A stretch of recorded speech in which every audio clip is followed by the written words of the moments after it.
What's up, my movers and shakers? I'm Dave, this is MS Paints, and this is the GROT air balloon.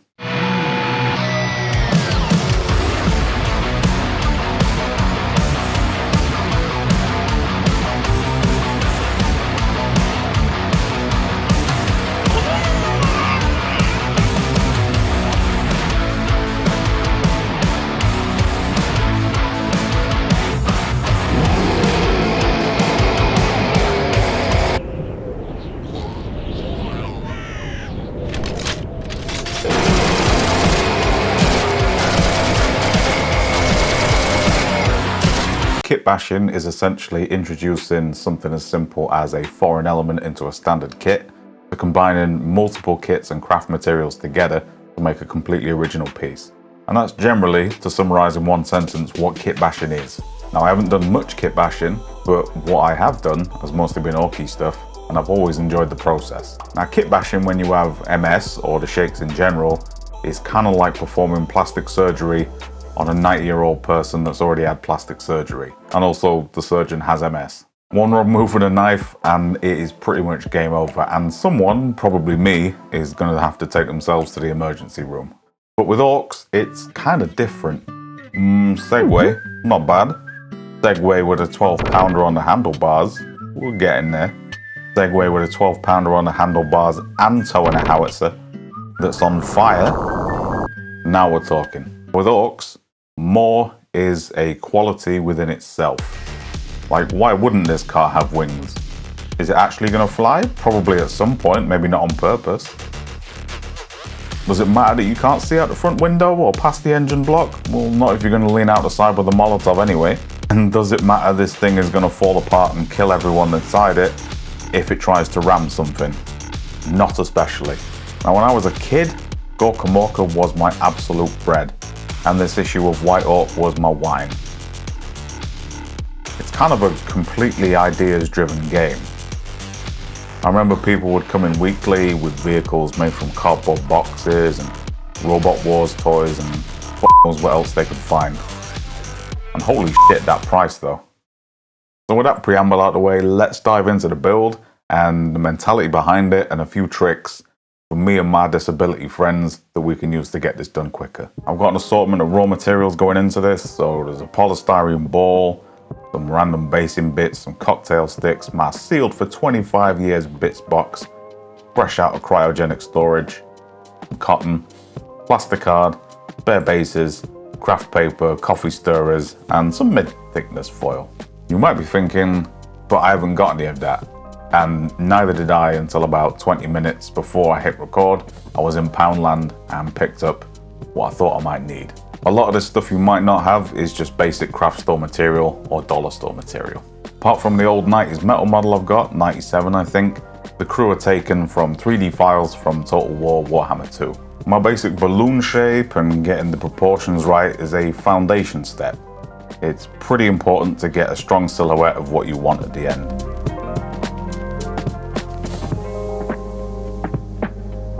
And the foil's main use here is deck plating. It's easy to cut, and because, well, orcs, you can absolutely just rip it if you want rougher edges. And I'm throwing up some chopped up pieces of coffee stirrer on there as well for planks. From the bits box, we've got the front of an old radio controlled car, some random guacamole bits, and what I think is a land speeder brother. And to make a big gun for this balloon, some kind of Imperial gun turret thing, and 2 Tau plasma weapons. And there's also a slack handful of bits, I may add when I feel like it.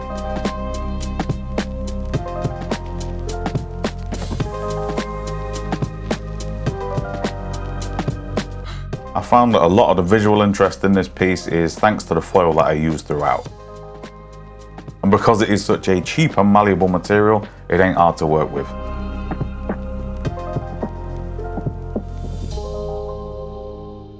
And while we're thinking like orcs, how would an orc stick one thing to another thing? Bit of string?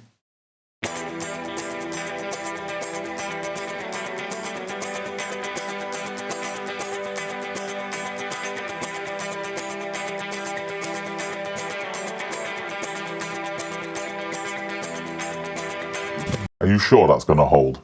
Yeah, that's good. Totally fine, totally fine. Just don't go over 5 miles an hour. I'm going to repeat the process on the balloon itself. These are supposed to be some sort of vines wrapped around a core cable maybe. Like, I don't know. As long as it resembles an actual thing in context of the build at the end, I don't care. And really neither should you. And this is where I'm at so far. There's a fair bit of GW bits on there for flavour, but the primary assembly is just junk and craft store materials.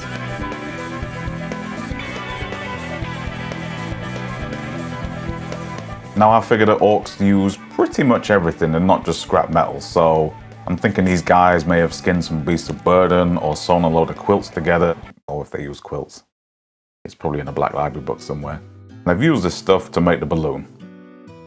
Once I soaked this craft paper in water, it was pretty painless to use, otherwise it can be a little bit stiff. And we use craft paper because when you rip it, it has a more interesting textured edge to it.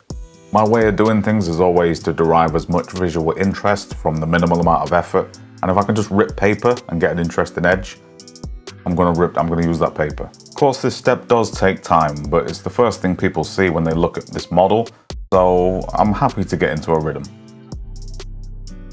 And standard hand towels that I stole from a bathroom somewhere, you know, this stuff isn't that interesting to look at, but it is way more pliable than the craft paper.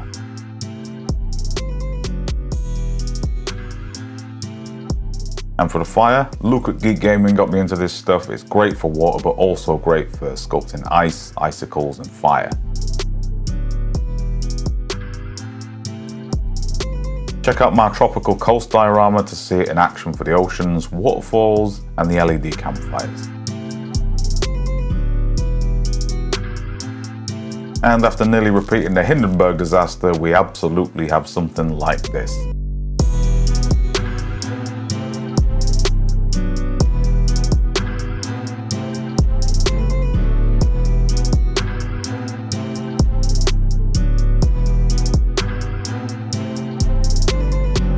Now you may be thinking, what a piece of junk! Well, thank fuck, because that is what I was aiming for. But you should never judge a cobbled together pile of shit until you've hit it with a neutral colour primer. A neat neutral primer will always bring a pile of shit like this together, or at least together enough so you can see what's working and what isn't.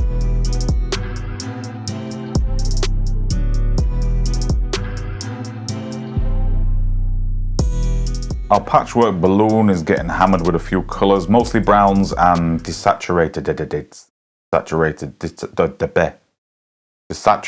colours. Overall wash is needed to tie these colours together. And given the material's native absorbency and the volume of the thing, I'm going to mix up some oil washes. Now I can use watered down acrylic of course, but oils will give me a more muted, blended and dirtier look and easier coverage.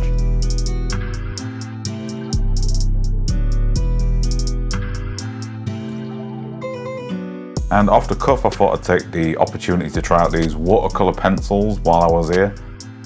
And we may try these on models further down the line for edge highlighting. Is that boy Drybox again? If you want to make your own dry brushing tester and play area, check out the video on your screen now.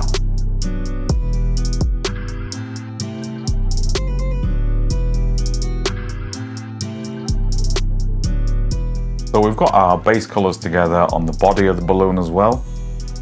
And these are Vallejo Dark Aluminium as MS Paint Standard and Vallejo Liquid Copper.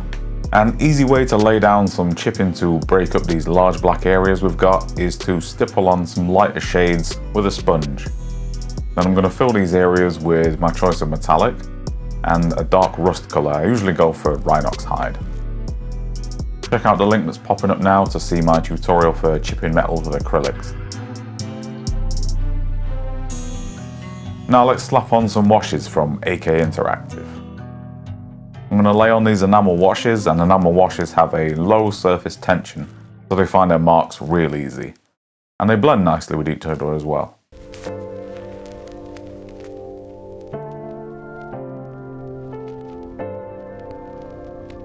If you go too heavy, you can bring back the edges and whole surface panels, to be fair.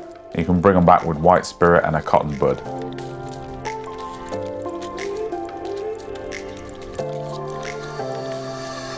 And for some subtle touches, or not so subtle touches, I'm going to use weathering powders to add some colour and variation and blend into an otherwise really simple paint scheme. I'm going to blast this guy with a little bit of everything, some black, grey, mostly brown, but also some oxide red to simulate dirt and rust. If you want, of course, you can leave some of this on as excess for texture, but I tend to blow that excess away.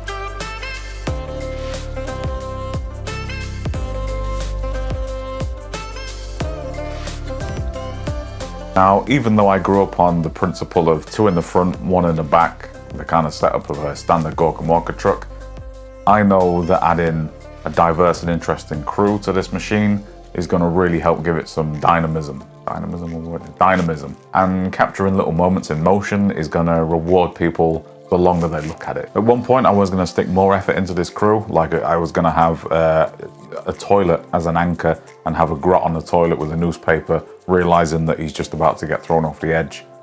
But alas, I just didn't have time. But what I did get in there, as you can see, is there's only actually really one GROT doing anything of potentially any value, which is he's doing something with the guns, while his friend chats shit next to him. Another GROT seems to be losing his mind or huffing fumes next to the fire. And another one is posing looking cool. And another one is falling off and hanging for dear life. And there's another one that's climbing on the back of the ORK. And the ORK does look like he's about to lose his cool. Real kindergarten cop vibes there.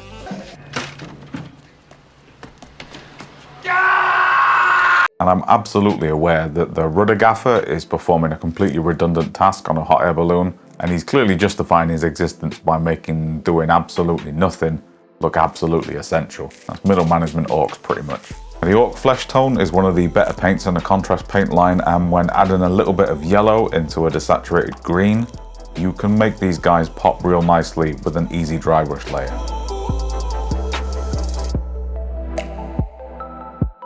And once the crew are on and everything is pieced together, we've got ourselves a pretty nice eye-catching unit.